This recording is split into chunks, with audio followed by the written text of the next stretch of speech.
참 예수님, 오늘은 부활 제4주일입니다. 잘 지내고 계셨나요? 오랜만에 강론 영상을 올리게 되네요. 저번 1주년 방송에서 약속한 것처럼 주일 강론과 평일 2회 이상의 강론을 올리도록 노력해 보겠습니다. 혹시나 지키지 못한다고 해서 구박하지 마시고 무슨 일이 있겠거니 생각해 주시면 감사하겠습니다. 오늘 부활 제4주일이면서 성소주일입니다.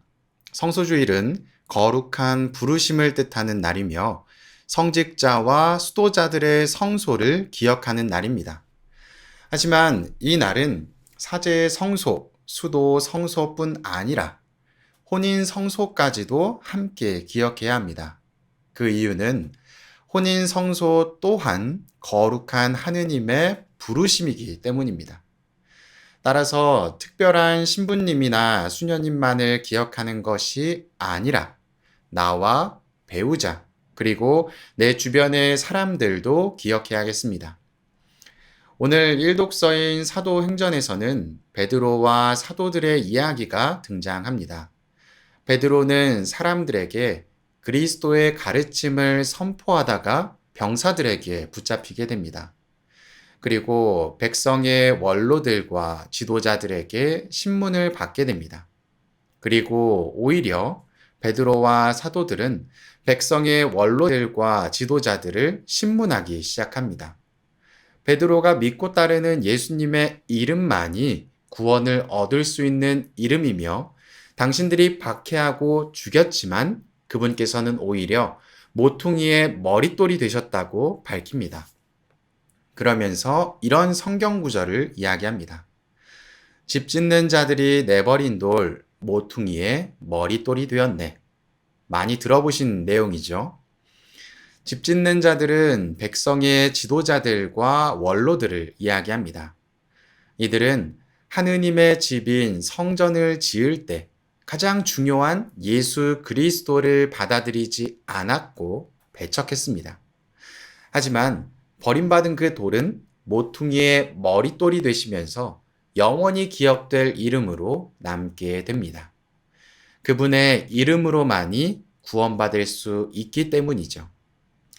이처럼 그리스도의 이름을 통해서 구원받을 수도, 나아가서 구원을 마련해 줄 수도 있습니다. 구원을 마련해 주는 이들은 성소자들입니다. 거룩한 부르심에 응답한 자들이죠. 여기에는 당연히 성직자들과 수도자들이 해당이 됩니다. 그리고 처음에 말씀드린 것처럼 혼인을 한 사람들도 해당이 됩니다. 또한 성직과 수도직, 혼인을 준비하는 모든 이들도 해당이 되겠죠. 결국 무슨 말일까요? 하느님의 뜻을 받아들이는 사람들이 모두 성소자라고 볼 수 있는 것입니다. 여러분도 거룩한 부르심으로 초대받았다는 것입니다. 다만 각자가 그 부르심에 응답했는지 하지 않았는지는 개인의 몫이 되겠죠. 성소주의를 맞이하여 저의 성소를 생각해 보게 됩니다. 라이브 방송에서 수차례 말씀을 드렸지만 저의 성소는 특별하지 않습니다. 5대째 구교 집안에서 태어났고 기억나는 순간부터 부모님과 함께 성당에 나가고 있었습니다.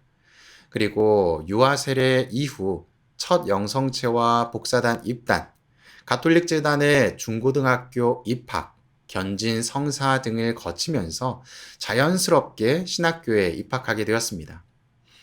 신학교를 입학하고 난 뒤에도 사제가 반드시 되어야겠다는 생각은 크지 않았던 것 같습니다. 어쩌면 생각이 없었던 것이죠. 이 생각이 없다는 것은 구체적으로 되어야겠다라는 목표가 없었던 것입니다. 흘러가는 대로 흘러가고 있었던 삶이었죠. 그러다가 군 제대 후 여러 가지 생각들이 들기 시작했고, 대학원을 올라가는 순간까지 성소에 대한 고민을 이어나갔습니다.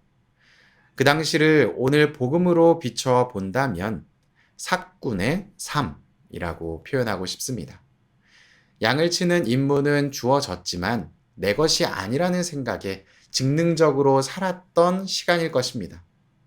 그러다가 하느님의 사랑을 깨닫고 점차적으로 목자가 되기 위해서 필요한 부분을 공부하기 시작했습니다. 그래서 그때가 저의 성격이 가장 크게 변한 시기가 아닐까 생각해 봅니다. 사제로 살면서 무엇이 필요하고 어떤 것을 준비해야 될까? 그때부터 조금씩 목자가 되어가고 있었던 것 같습니다. 목자는 능동적으로 양들을 위한 일을 합니다. 그것이 자신이 해야 될 일이란 것을 명확하게 알기 때문이죠. 하지만 사꾼은 받는 임금만을 생각하기 때문에 해야 될 것만 하는 수동적인 모습을 보입니다. 거룩한 부르심을 받은 자들은 모두 목자의 삶을 살아야 합니다. 그 자리가 어디든지 말이죠. 나아가서 언제나 목자의 부르심과 손길만을 기다리는 양이 아니라 내가 누군가의 목자가 되어줄 수 있어야 합니다.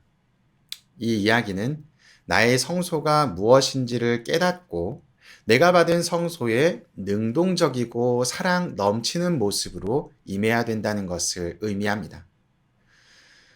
우리의 삶은 단조로울 수 있습니다. 매일 일어나서 해야 하는 일들과 만나야 하는 사람들, 먹어야 하는 음식들이 다른 삶을 꿈꾸게 합니다. 지금 내가 하는 일은 내 삶이 아니야. 다른 무엇인가 있을 거야. 그러나 그 삶에서 행해야 하는 것이 무엇인지를 깨닫지 못해서 내 삶의 중요성과 소중함을 알아차리지 못하고 있을 수도 있습니다. 오늘 이독서인 요한 1서의 말씀으로 강론을 마무리하겠습니다. 아버지께서 우리에게 얼마나 큰 사랑을 주시어 우리가 하느님의 자녀라 불리게 되었는지 생각해 보십시오. 과연 우리는 그분의 자녀입니다. 세상이 우리를 알지 못하는 까닭은 세상이 그분을 알지 못하였기 때문입니다. 사랑하는 여러분, 이제 우리는 하느님의 자녀입니다. 우리가 어떻게 될지는 아직 드러나지 않았지만 그분께서 나타나시면 우리도 그분처럼 되리라는 것을 알고 있습니다. 그분을 있는 그대로 뵙게 될 것이기 때문입니다. 사랑합니다.